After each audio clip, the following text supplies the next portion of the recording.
Di sini saya akan menjelaskan tentang undian berhadiah. Yang pertama yaitu pengertian undian berhadiah. Kata undian dalam KBBI berarti sesuai dengan undi atau lotre. Istilah lotre berasal dari bahasa Belanda lotrich yang memiliki arti undian berhadiah, nasib atau peruntungan. Sedangkan dalam bahasa Inggris istilah lotre berasal dari kata lottery yang berarti undian. Istilah undian memiliki persamaan dalam bahasa Indonesia atau Belanda atau Inggris maupun bahasa Arab, yaitu sama-sama mengandung unsur untungan-untungan yang memiliki konsekuensi tertentu bagi orang-orang yang melakukan undian tersebut. Yang kedua yaitu dasar hukum undian berhadiah. Hukum asal undian adalah mubah atau boleh menurut kesempatan para fuqaha berdasarkan Al-Quran dalam Quran Surat Al-Imran ayat 44 yang artinya ketika mereka melemparkan anak-anak panah mereka untuk mereka atau untuk mengundi siapa di antara mereka yang akan memelihara Maryam. Quran Surat Al-Imran ayat 44. Apabila Rasulullah SAW hendak safar, beliau mengundi di antara istrinya. Siapa yang namanya keluar, beliau akan berangkat bersama istrinya yang menang. Hadis riwayat Bukhari. Dari Anas bin Malik RA ketika ia ditanya, "Pernahkah kamu mengadakan lomba di masa Rasulullah SAW yang menyediakan hadiah atau tanggungan?" Jawab Anas, "Ya, benar Rasulullah SAW menyediakan kuda balapnya untuk hadiah dan ketika adalah salah seorang yang menang, maka beliau tersenyum, merasa senang dan takjub akan hal itu." Hadis riwayat Ahmad. Yang ketiga yaitu macam-macam undian berhadiah. Undian berhadiah dapat dibagi menjadi 5 bagian. Yang A, undian dengan SMS berhadiah dengan ketentuan hukumnya haram jika mengandung unsur maisir, takzir, dan hikroh. Yang pertama, maksir atau judi, yaitu mengundi nasib di mana konsumen akan berharap cemas memperoleh hadiah besar dengan cara mudah. Yang kedua, takzir, yaitu menggunakan harta untuk sesuatu yang tidak bermanfaat menurut ketentuan. Yang ketiga, ikhro, yaitu membuat akan kosong di mana konsumen dengan sendirinya akan berfantasi mengharapkan hadiah yang mengungkirkan akibatnya menimbulkan mental malas bekerja karena untuk mendapatkan hadiah tersebut dengan cukup menggunakan pengumuman. Yang B, undian tanpa syarat, undian yang tidak membebankan syaratnya ketika pengikut hingga undian diperbolehkan. Yang C, undian dengan syarat membeli barang. Bagi konsumen yang memiliki produk akan diberikan kupon atau kartu undian dan kupon tersebut dimasukkan di dalam kotak. Yang D, undian dengan mengeluarkan biaya. Undian seperti ini tidak boleh karena mengeluarkan biaya untuk sesuatu yang mumalat yang belum jelas beruntung tidaknya, maka itu tersebut maisi atau himar. Yang E, undian dengan syarat menjawab pertanyaan. Jika undian dikemas dalam bentuk pertanyaan, yang sangat mudah untuk dijawab, bahkan anak kecil pun bisa menjawabnya.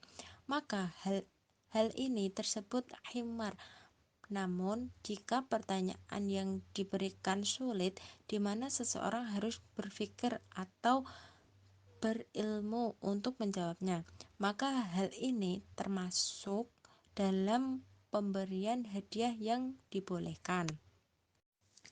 Yang keempat yaitu perbedaan pendapat para ulama tentang undian berhadiah. Yang A berpendapat bahwa mengadakan lotre atau membelinya terlarang. Namun menerima atau meminta bagian dari uang lotre itu perlu atau harus. Kalau tidak diambil uang, itu akan jatuh ke tangan orang lain yang dapat merusak diri sendiri atau sekurang-kurangnya memundurkan diri sendiri. Di dalam buku A.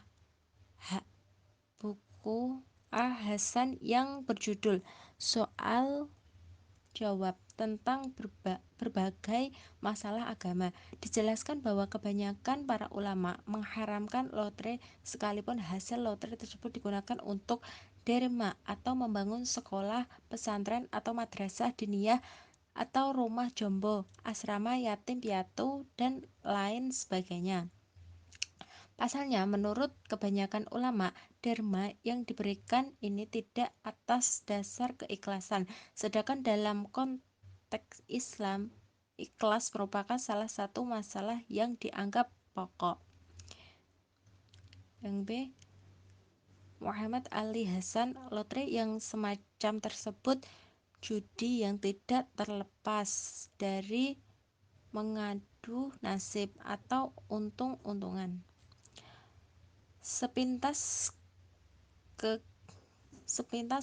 kegiatan ini memang terlihat cukup baik, tetapi dampaknya perlu dipertimbangkan, yaitu pertama, dana hasil penjualan kupon atau lotre atau SDSB tersepat dan anggota masyarakat yang status ekonominya sangat lemah, seperti tukang becak, tukang ojek, sopir, atau pedagang kecil, dan bahkan orang-orang yang tidak mempunyai penghasilan tetap, dengan harapan akan memenangkan undian lotre atau SDSB.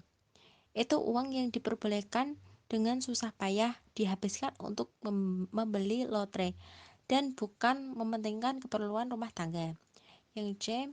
Hasan Ash-Shibazhi berpendapat bahwa lotre adalah salah satu bentuk praktik perundian yang dilarang dalam agama Islam, dan ketentuan yang dibolehkan darinya juga haram.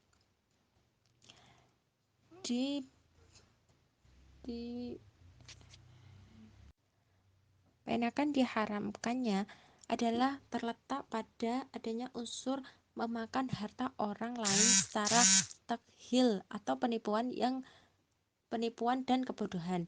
Di samping itu, perbuatan judi mendorong orang untuk menggantungkan harapan kepada harapan-harapan yang dusta. Betapa banyak manusia yang merusak kehidupannya dan menyimpang perilakunya karena tertipu oleh undian. Yang D. Ibrahim Hossein, menurutnya maisir atau judi adalah suatu permainan yang mengandung unsur taruhan dan dilakukan terhadap oleh dua orang atau lebih. Jadi ilat hukumnya adalah berhadapan di mana adalah berhadapan itu terkandung hikmah yang karenanya maka judi atau maisir itu dilarang atau diharamkan.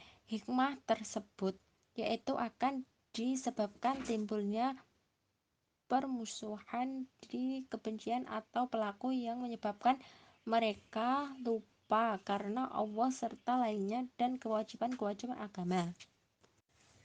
Yang Fuad Muhammad Fatkhuruddin Lotre tidak termasuk ke dalam kategori judi yang diharamkan. Lebih lanjut, beliau katakanlah yang membeli lotre apabila maksud dan tujuan hanya menolong dan mengharapkan hadiah, maka tidaklah terdapat dalam perbuatan itu satu perjudian.